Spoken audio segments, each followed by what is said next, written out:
জান্নাতের মধ্যে সবচাইতে ছোট মর্যাদা যিনি পাবেন তার জন্য কি রেখেছেন আল্লাহ রব্বুল আলামিন সেটা শুনে যান।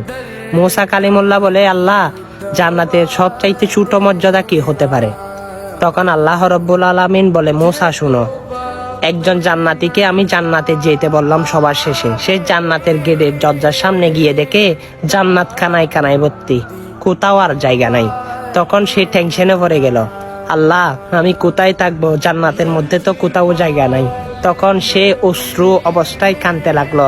আল্লাহ রব্বুল আলামিন তাকে ঘোষণা দিল, শুনো তুমি চিন্তা করতে হবে না, তোমাকে তো জান্নাত দিয়েছি, তোমাকে দুনিয়া তুমি সবচাইতে ছোট জান্নাত, তুমি সবচাইতে ছোট মর্যাদা পেয়েছ, তোমাকে কি দিব? তুমি দুনিয়াতে রাজা বাদশাদেরকে যা দিয়েছি তা দিলে হবে? সে খুশি হয়ে বলে আলহামদুলিল্লাহ। তখন আলহামদুলিল্লাহ আল্লাহ রব্বুল আলামিন পছন্দ করে বলে, যাও তোমাকে 5 গুণ জান্নাত দেওয়া হলো। তিনি আবার বলে আলহামদুলিল্লাহ। আবার আল্লাহ রব্বুল আলামিন খুশি হয়ে বলে, যাও তোমাকে 10 গুণ জান্নাত দেওয়া হলো। সুবহানাল্লাহ।